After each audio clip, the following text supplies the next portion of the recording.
हरियाणा की पवित्र भूमि कुरुक्षेत्र, और कुरुक्षेत्र की पवित्र भूमि पर निवास करते थे मुदगल ऋषि।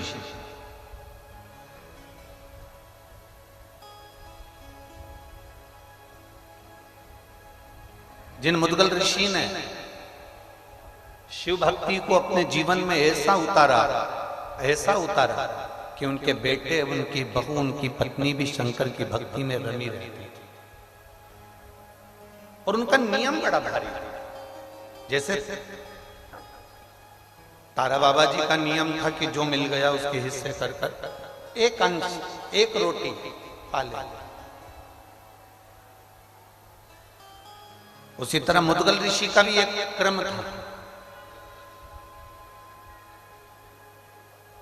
15 दिन तक खेतों में से अन्न को बीनना, गिरे हुए दानों को उठाना खेत में से और उसको लेकर आकर फिर उसका सत्तू बनाना, और बनाने के बाद उसके हिस्से कर देना 3। एक हिस्सा खुद के परिवार का रखना, एक हिस्सा ऋषि संत साधु का रख देना, और एक हिस्सा अतिथि का रख देना, पशु पक्षी जीव का रख देना। ये मुदगल ऋषि का एक नियम था।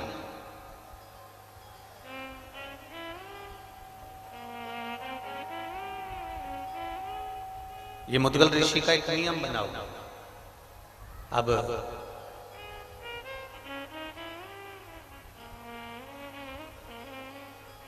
15-15 दिन में जो इकट्ठा होता था उसको 3-3 दिन में थोड़ा सा भोजन करते थे। 3 दिन का नियम था, 3 दिन में ही केवल अन्न का भाग ग्रहण करते थे मुदगल बाबा। 3 दिन। एक बार कुरुक्षेत्र की पवित्र भूमि पर अकाल पड़ गया और आसपास सब दूर सूखा पड़ गया। कोई अन्न का दाना नहीं मिला, कई महीने निकल गए। ना स्वयं को कोई अन्न का दाना मिलता है, ना उनकी धर्म पत्नी को कोई अन्न का दाना मिलता है, ना बेटे को मिलता है, ना बहू को मिलता है, कुछ नहीं। आज तारा बाबा जी की जो कथा, जो बात श्री गोविंद जी ने कही कि 5 रोटी में से 1 रोटी जो थी बस वो ग्रहण करना, बाकी के एक अतिथि के लिए, एक ऋषिवर गुरुवर कोई आया, साधु सन्यासी तपस्वी साधक उपासक, उसको दे, एक जीव के लिए।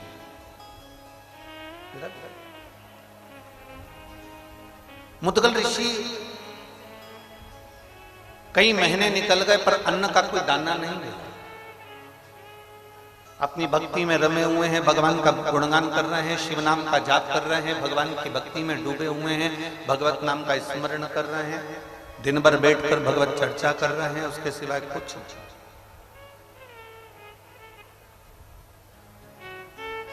पिता शंकर का जाप करेगा ना तो चल जाएगा।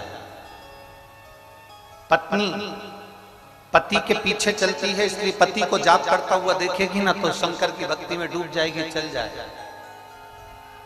बेटा अपने माँ बाप को भक्ति में डूबा हुआ देखेंगे ना तो भक्ति करेंगे तो चल जाएगा। पर बहू जो दूसरे के घर से आती है उसको 3 महीने तक लगातार एक अन्न का निवाला ना मिले तो चलेगा?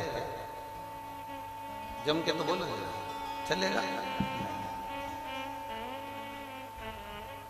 एक अन्न का दाना बहू के मुख में ना, एक अन्न का। और 3 महीने जब निकल गए, 3 महीने के बाद फिर सोचा कि अब जाता हूं, किसी खेत में से कोई बीजे मिल जाएंगे, किसी खेत में से कोई अन्न का दाना मिल जाएगा तो उसको लेकर आता हूं। और खेत में गए, अन्न का दाना थोड़ा सा मिल गया, मिलने के बाद थोड़ा सा सत्तू तैयार भी हो गया। सत्तू तैयार भी हो गया तो सत्तू के फिर 3 हिस्से कर दिए, और 3 हिस्से करके उसमें से थोड़ा सा, एक भाग जरा सा मिला था, उस भाग में से भी एक भाग पत्नी को दे दिया, एक भाग बेटे को दे दिया, एक भाग बहू को दे दिया, और एक भाग खुद लेकर बैठे। खुद 2 हिस्से अलग निकाल दिए, 2 हिस्से अलग दे दिए। पशुपतिनाथ का व्रत करते हो तो कितने हिस्से करते हो प्रसाद का? कितने मंदिर में देते हो? अपने लिए कितना लेकर आते हो? एक। अब तुम अपने लिए तो एक लेकर आए हो, पर उसमें पशुपति व्रत में तो ये वर्णन है कि वो हिस्सा भी तुम्हारे को किसी को देना नहीं है।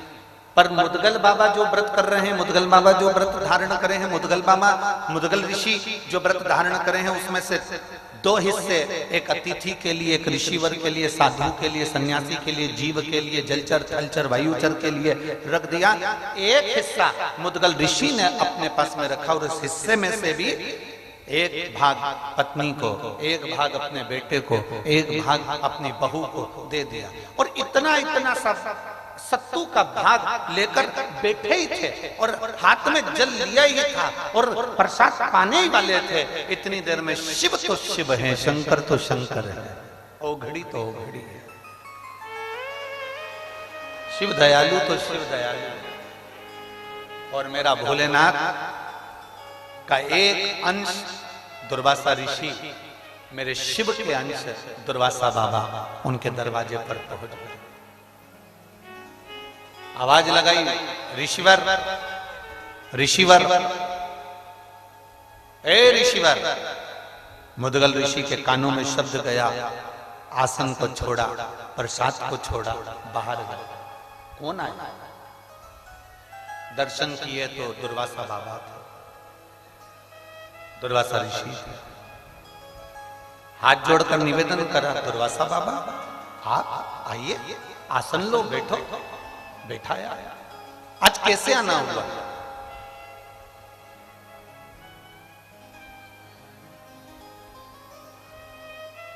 बहुत तेज भूख लग रही है, दुर्वासा ऋषि ने कहा, और पेट भरा नहीं है, भूख लग रही है, जल्दी से मुझे भोजन दे दो। मुदगल ऋषि ने कहा, बाबा जी आप भी कहां भोजन करने आए हो? हमारे पास में पेट भर कर भोजन तो शायद ही मिलेगा। हाँ ये जरूर है कि मेरी पत्तल में जो भोजन है वो आपको दे देता हूं। 3 महीने के बाद में जो भोजन मिला था वो उठाकर मुदगल ऋषि ने दुर्वासा बाबा को, जो शंकर के, भगवान शंकर के जो अंश अवतार हैं, ऐसे दुर्वासा ऋषि को दे दिया। अब दुर्वासा ऋषि ने वो सत्तू खा लिया। खाने के बाद बोले भूख बहुत लग रही है, बहुत। अब मुदगल ऋषि किसको कहे? पत्नी ने सुन लिया, और धर्म पत्नी तो धर्म पत्नी होती है। आज के जमाने की होती तो इतनी देर में निपटा जाता। अगर मान लो आज के समय की होती ना, तो उसको मालूम है कि दुर्वासा ऋषि आए और इन्होंने अपना दे दिया, अपने को भी अपना देना पड़ेगा, तो उससे पहले। पर धर्म पत्नी, धर्म पत्नी, मुदगल ऋषि की धर्म पत्नी ने तुरंत अपनी पत्तल को अपने पति के हाथ में दे दिया और पति से कहा, स्वामी ये लीजिए और ये गुरुवर को दे दीजिए, वो इस प्रसाद को पा ले। पति अपनी पत्नी को देख रहा है, मुदगल ऋषि अपनी धर्म पत्नी को देख रहे हैं कि कितनी। आज मुदगल ऋषि को यह आश्चर्य नहीं हो रहा कि ये मेरी पत्नी है। आज मुदगल ऋषि को यह आश्चर्य नहीं हो रहा कि मेरे घर की बहू है। आज मुदगल ऋषि को यह आश्चर्य हो रहा है कि इसके माता पिता के संस्कार कितने प्रबल होंगे जिसने इसको जन्म दिया।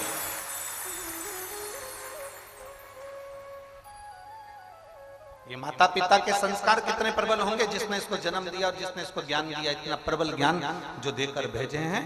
और पत्नी ने तुरंत पत्तल को दिया। मुदगल बाबा ने वो पत्तल ले जाकर दुर्वासा ऋषि को दी। दुर्वासा बाबा ने वो पत्तल को भी, उसमें से भी सामग्री को, सत्तू को लेकर फाँका। अब दुर्वासा जी ने जैसे ही सत्तू को फाँका, सत्तू को खाया, खाते से दुर्वासा ऋषि फिर बोले, अरे मुदगल ऋषि, ऋषिवर पेट नहीं भरा है, बहुत भूख लग रही है, बहुत, कुछ करो व्यवस्था। मुदगल बाबा ने तो कुछ नहीं बोला, पर बेटा देख रहा था। जब पिताजी ने अपना भोजन दे दिया, माँ ने अपना भोजन दे दिया, तो बेटे ने भी कहा, पिताजी आप चिंता मत करो, ये पत्तल लीजिए और दुर्वासा बाबा को दे दीजिए। बेटे ने पत्तल दे दी, दुर्वासा ऋषि के पास में पहुंचे, दुर्वासा ऋषि उसको भी खा गए, उसको भी पा गए। और दुर्वासा ऋषि ने जैसे प्रसाद पाया, पाने के बाद में अब फिर दुर्वासा ऋषि ने कहा बहुत भूख लग गई,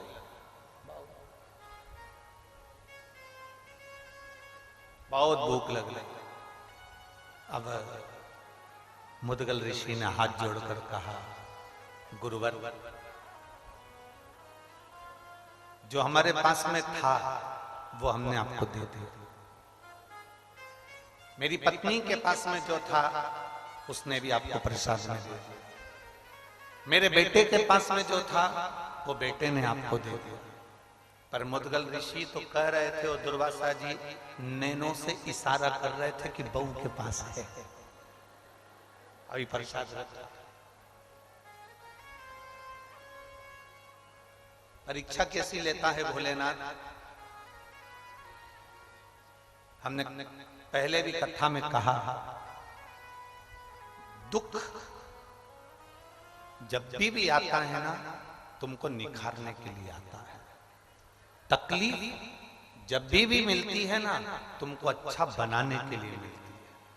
हमने पहले कथा में कहा, एक रेस का घोड़ा रेस में खड़ा होता है, उसका मालिक उस पर बैठ जाता है। घोड़े को नहीं मालूम कि मुझे रेस में खड़ा करा है, घोड़े को नहीं मालूम कि मुझे दौड़ना है, घोड़े को नहीं मालूम कि मुझे रेस में जीतना है। बस घोड़ा खड़ा है और मालिक उस पर बैठकर कोड़े से कोड़ा मारते जाता है, पिन चुभाते जाता है, मारता है, पिन चुभाता है, मारता है, पिन चुभाता है। घोड़े को बहुत तकलीफ होती है और इतनी तकलीफ घोड़े को होती है कि घोड़ा भागता है, इतना भागता है, दुनिया ताली बजाती है इसलिए कि घोड़ा आगे निकल रहा है। पर घोड़े से पूछा जाए कि तू भाग क्यों रहा है, तो घोड़े को समझ में आता है कि मुझे कष्ट इतना मिल रहा है कि मुझे दौड़ना पड़ रहा है। वो कष्ट के कारण वो दौड़, वो कष्ट इतना दौड़ा, इतना दौड़ा, इतना दौड़ा कि आखिरी में वो घोड़ा पहले नंबर पर आ गया, रेस में जीत गया। दुनिया ने सोचा कि रेस घोड़ा जीता है, पर घोड़े से पूछो वो रेस नहीं जीता है। घोड़े को तो जो मार पड़ रही थी, जो कष्ट मिल रहा था, जो तकलीफ आ रही थी, घोड़ा उस तकलीफ को झेलकर दौड़ रहा था, अपने कष्ट के कारण दौड़ रहा था। इतना दौड़ा कि आगे निकल गया और रेस में जीत गया। उसी तरह मेरा भोले बाबा जब तुम्हें दुख देता है, तकलीफ देता है, कष्ट देता है, तो समझ लेना तुम रेस के घोड़े हो और तुम्हें आगे निकालना है, इसलिए दुख दे रहा। तुम रेस के घोड़े हो, तुम्हें आगे निकालना है, इसलिए वो कष्ट दे रहा है। तुम रेस के घोड़े हो, तुम्हें आगे ले जाना है, इसलिए वो तकलीफ दे रहा है। तुम रेस के घोड़े हो, तुम्हें दुनिया से अग्रण्य लेकर जाना है, इसलिए वो तुम्हें कष्ट प्रदान कर रहा है। उसमें हमें दुखी नहीं होना, उसमें हमें कष्ट नहीं लेना। मुदगल ऋषि ने सोच लिया कि ये भोलेनाथ जी जो आए हैं, दुर्वासा ऋषि जो आए हैं, ये साधारण नहीं है। आज जो कष्ट मिल रहा है ना, पहले तो अपने भीतर एक बात उतार लो, ऋषि का दर्शन, गुरु का दर्शन, संत का दर्शन, साधु का दर्शन, तपस्वी का दर्शन, साधक का दर्शन, किसी भगवान के भक्त का दर्शन, नदी, तालाब, बावड़ी, कुआं, कोई समाधि, कोई मंदिर, कोई देवालय, कोई शिवालय का दर्शन यदि होता है अपनी जिंदगी में, तो ये अंदाजा लगा कर रखना कि हमारे पूर्व के कोई पुण्य बहुत ज्यादा प्रबल हो गए होंगे, जो आज हमें संतों का दर्शन हो जाता है। साधु जन, गुरुजन, तपस्वी जन, साधक जन जो हमको मिल रहे हैं, जो उनका दर्शन हम कर रहे हैं, कोई हमारे पूर्व का पुण्य बहुत प्रबल हुआ होगा, हमारे पुण्य का प्रबलता बनी होगी, तो हमको दर्शन का फल मिला। एक बच्चा गुल्लक भरता है, भरते जाता, जब उसको गिफ्ट की जरूरत पड़ती है तब फोड़ दो।